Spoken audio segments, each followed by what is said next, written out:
సార్వత్రిక ఎన్నికల్లో జగన్మోహన్ రెడ్డి ఓటమి గురించి ఆసక్తికరమైనటువంటి కామెంట్స్ చేశారు సిపిఐ నారాయణ గారు. మొన్న జరిగినటువంటి ఎన్నికల్లో జగన్మోహన్ రెడ్డి ఓడిపోవడానికి మోదీ కారణమని, జగన్మోహన్ రెడ్డి బీజేపీకి అనుకూలమో వ్యతిరేకమో అనేది స్పష్టమైనటువంటి వైఖరిని ఆయన బయటికి చెప్పలేదు, అందుకే ఆయన ఓడిపోవాల్సి వచ్చింది అంటూ సిపిఐ నారాయణ కొన్ని వ్యాఖ్యలు చేసినటువంటి నేపథ్యంలో వీటి మీద మనం విశ్లేషణ చేసుకునేటువంటి ప్రయత్నం చేద్దాం. ప్రస్తుతం మనతో పాటు ఉన్నారు ప్రముఖ రాజకీయ విశ్లేషకులు అంకమరావు గారు. సార్తో మాట్లాడదాం. సార్ నమస్తే. సార్, జగన్మోహన్ రెడ్డి ఓటమికి మోదీ కారణమని, మొన్న జరిగినటువంటి ఎన్నికల్లో జగన్మోహన్ రెడ్డి అసలు భారతీయ జనతా పార్టీకి అనుకూలమో వ్యతిరేకమో అనేది ఒక స్పష్టమైనటువంటి వైఖరి ఆయన ప్రదర్శించలేదు, అందుకే ఆయన ఓటమి పాలయ్యారు అంటూ కూడా సిపిఐ నారాయణ గారు కొన్ని వ్యాఖ్యలు చేయడం జరిగింది. ఆయన వ్యాఖ్యలను ఎలా చూడాలి సార్? పెద్దవారు నారాయణ గారు రాజకీయ అనుభవజ్ఞులు, భారతీయ జనతా పార్టీ వ్యతిరేక విధానాలతోటి ముందుకెళ్తూ ఉంటారు. ఆయన కొన్ని విషయాల్లో కుండబద్ద కొట్టినట్టు మాట్లాడుతూ ఉంటారు. ఇక్కడ జగన్మోహన్ రెడ్డి గారు భారతీయ జనతా పార్టీకి అనుకూలమా వ్యతిరేకమా అనే దాన్ని తీసి పక్కన పడేస్తే రాష్ట్ర ప్రజలకు వ్యతిరేకమైన నిర్ణయంతో రాష్ట్ర ప్రజలు ఓడించారు. ఇది ఒకటి అర్థం చేసుకోవాలి. మోడీ గారితో కలిసి పనిచేసినా ఆయన ఇట్లానే ఓడించేవాడు. ప్రజలు ఒక నిర్ణయానికి వచ్చున్నారు. ఇక్కడ మోడీ గారికి వ్యతిరేకం అనుకూలం అనే నిర్ణయాలు అనేది ప్రజలు భావించాల. ఓకే, జగన్మోహన్ రెడ్డి గారికి వ్యతిరేకం ఎవరు, అనుకూలం ఎవరు? వ్యతిరేకంగా ఉన్నారు కాబట్టి భారతీయ జనతా పార్టీకి జనసేన పార్టీ, తెలుగుదేశం పార్టీ మూడు కూటమిగా ఏర్పడ్డాయి కాబట్టి అక్కడ అభ్యర్థులు కానీ లేకపోతే గుర్తులు కానీ చూడకుండా ఈ 164 స్థానాల్లో సహజంగానే అధిక స్థానాలు వచ్చేవి. ఇంకా 164 స్థానాలు రావడానికి కారణం ఏంటంటే జగన్మోహన్ రెడ్డి గారు అనే వ్యక్తి కాకుండా మిగిలిన వాళ్ళు ఎవరైనా పర్లేదని చెప్పి ప్రజలు భావించడం వల్ల అది మర్చిపోతున్నారు నారాయణ గారు. ఆ మాట ఆయనకి తెలుసు. మరి అంటే భారతీయ జనతా పార్టీతో కలవపోయినందువల్ల ఓడిపోతున్నారని ఆయన వ్యక్తం చేస్తున్నారు. అంటే అట్లని కాదు, అసలు స్పష్టమైనటువంటి వైఖరిని తెలియజేయలేదు జగన్మోహన్ రెడ్డి. అసలు భారతీయ జనతా పార్టీతో వారు ఉన్నట్లా లేనట్లా అనేది జనాలకు కూడా అర్థం కాలేదు.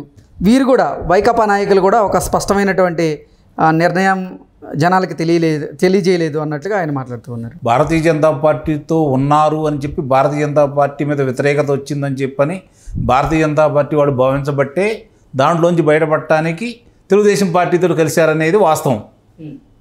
ప్రజల్లో ఉన్నటువంటి వ్యతిరేకతని ముందుగా పసిగట్టింది వాళ్లే. ఇంత తీవ్రంగా ఉంది. అలాగే భారతీయ జనతా పార్టీ వాళ్ళు రాకతలికే జనసేన తెలుగుదేశం పార్టీ కలిసి ప్రయాణం చేయాలని నిర్ణయానికి వచ్చారు. అప్పటికే వాళ్ళకు ఒక నిర్ణయం వచ్చింది, 165 నుంచి 170 స్థానాల దాకా వీళ్ళు గెలవబోతున్నారని. వాళ్ళు వచ్చి కలిశారు. అప్పుడు ఒకవేళ ఈయన కలుపుతా ఉన్నా కూడా వాళ్ళు సిద్ధంగా లేరు అక్కడ. ఓకే, వ్యతిరేకం అనుకోవడం అనేది తర్వాత విషయం. ప్రజల అభిప్రాయం ఎలా ఉందని వాళ్ళు గుర్తించారు కాబట్టి వాళ్ళకున్న సమాచారం ప్రకారమే ఇక ప్రభుత్వం ఘోరాది ఘోరంగా ఓడిపోబోతుంది. తెలుగుదేశం పార్టీ ఒంటరిగా పోటీ చేసినా కూడా 125 నుంచి 135 స్థానాలు గెలవడానికి సిద్ధంగా ఉంది. జనసేన పార్టీ కూడా వచ్చి కలిసింది కాబట్టి ఇది 160 నుంచి 170 స్థానాల దాకా ఎగబాగే పరిస్థితి ఉంది అని చెప్పని వాళ్ళు గుర్తించారు కాబట్టే వాళ్ళు రావడం జరిగింది. భారతీయ జనతా పార్టీతో పొత్తు లేకుండా ఉన్నట్లయితే వైఎస్ఆర్సీపీ గెలిచేది అనేటువంటి ఉద్దేశంతోనే సిపిఐ నారాయణ గారు ఇటువంటి వ్యాఖ్యలు చేసి ఉండొచ్చా? ఒకవేళ చేస్తే ఆయన అభిప్రాయం అది అయితే ఉండొచ్చు, కానీ అది మాత్రం వాస్తవంగా కాదు.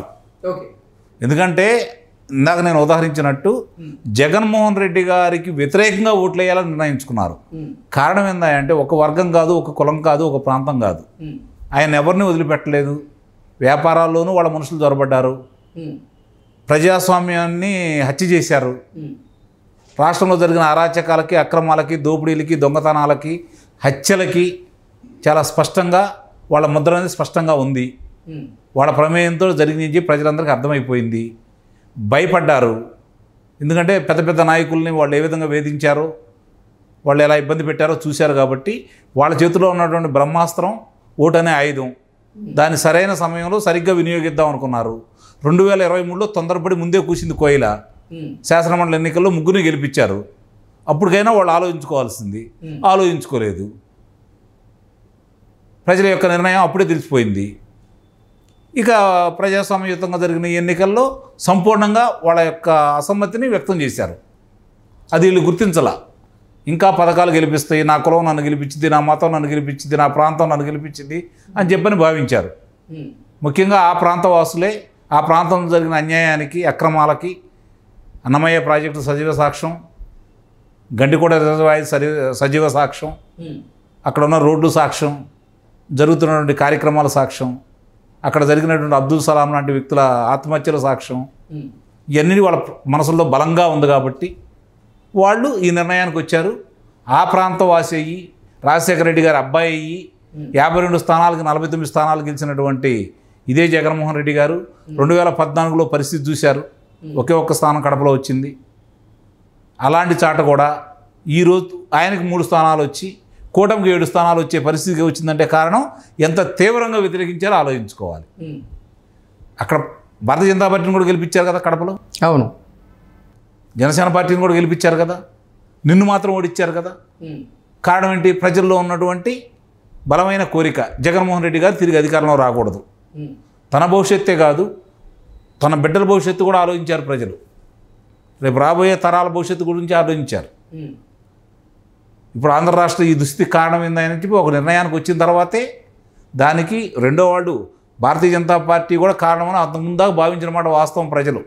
ఎందుకంటే జగన్మోహన్ రెడ్డి గారికి సహకరిస్తున్నారు కాబట్టి. అంటే జగన్మోహన్ రెడ్డి మళ్ళీ అధికారంలోకి వస్తే ఆంధ్ర రాష్ట్రం అంధకారంలోకి వెళ్ళడం ఖాయమని భావించారు. అందుకే ఇక చాలామంది గ్రామాలు పట్టణాలు వదిలిపెట్టి మనం వలస పక్షుల్లాగా వెళ్ళిపోవాలనే భావనకు వచ్చారు కాబట్టి ఈరోజు ఈ ఫలితాలు వచ్చినాయి.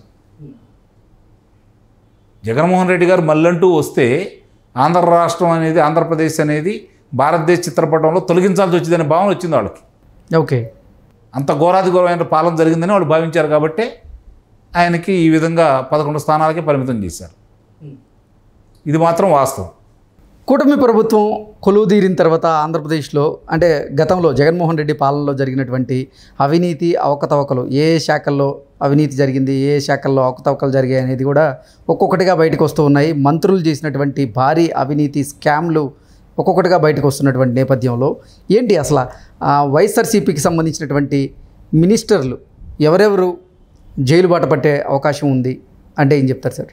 మంత్రులుగా చేసిన వాళ్ళు అందరూకి మాజీ మంత్రులు అంటే రోజా గారి పేరు చెప్తే ఆడదాం ఆంధ్రాలో 100 కోట్ల రూపాయలు స్కామ్ చేశారని, నెక్స్ట్ పెద్దిరెడ్డి రామచంద్రారెడ్డి ఇసుక మాఫియా, మైనింగ్ మాఫియా, మద్యం మాఫియా, ఎర్రచందనం, ఇలా రకరకాల అవినీతి ఆరోపణలు ఆయన మీద వస్తూ ఉన్నాయి. కొడాలి నాని గారి విషయంలో ఆయన సివిల్ సప్లైస్ మంత్రిగా ఉన్నప్పుడు బియ్యానికి సంబంధించి, రేషన్ మాఫియాకి సంబంధించి అవకతవకలు బయటకు వస్తూ ఉన్నాయి. ఇలా ఒక్కొక్కరిగా మంత్రులు చేసినటువంటి అవకతవకలన్నీ బయటకు వస్తున్నటువంటి నేపథ్యంలో ఎవరు జైలు బాట పట్టే అవకాశం ఉందండి? ఇప్పుడు ఇక్కడ జరిగింది ఏందంటే, విచిత్రం ఏందంటే ఆంధ్ర రాష్ట్రంలో గత 2019 నుంచి 2024 వరకు ఎవరైతే మంత్రులుగా పనిచేశారో వాళ్ళ ఆఫీసులో కూర్చొని, వాళ్ళ కార్యాలయంలో కూర్చొని సమీక్ష నిర్వహించినట్టు మీరు ఎక్కడన్నా చూసారా? ఏ ఒక్క మంత్రి అయినా సరే ఇది నా శాఖ, నా శాఖలో జరిగినటువంటి పురోగతి ఇది, నా శాఖలో జరుగుతున్నటువంటి అభివృద్ధి ఇది, నేను శాఖాపరంగా తీసుకోవటువంటి చర్యలు ఇవి, ఇవన్నీ దృష్టిలో పెట్టుకుని ఎక్కడన్నా జరిగిందా? జరగలేదు కదా. అంటే వాళ్ళు నిమిత్త మాత్రులు. వేరే వాళ్ళు వీళ్ళని రోబోల్లాగా మీరు ఈ పని చేయండి, ఈ సమయానికి వచ్చేసి ఇక్కడ సంతకాలు పెట్టండి, లేకపోతే మేము చెప్తున్నాము దీని గురించి పత్రికా విలేకరులకో లేకపోతే ప్రసార మాధ్యమాలకు మీరు చెప్పండి అని చెప్తే వాళ్ళు చెప్పారే తప్ప మిగిలిన ఏంటి వాళ్ళకి తెలియదు కదా. శాఖాపరమైన చర్చలు కానీ శాఖాపరం గురించి కానీ ఎక్కడ మాట్లాడింది లేదు కదా. కాబట్టి వాళ్ళకేం తెలుసు? చేసిందంతా వేరే వాళ్ళు, పాత్రదారులు సంతకం పెట్టమంటే పెట్టారు. ఇప్పుడు రేపొద్దున ఇబ్బందులు పడేది కూడా వాళ్ళే. రేపొద్దున అవన్నీ బయటకు వచ్చిన తర్వాత వాళ్ళు వీళ్ళని లేదు, అందరికీ దీంట్లో అన్ని శాఖల్లో జరిగిన అవినీతి మొత్తం బయటకు వస్తుంది. దానికి సంబంధించిన అధికారులు, మంత్రులు అందరూ కూడా రేపొద్దున కారాగార వాసం చేయాల్సిందే. Okay sir, thank you so much అండి.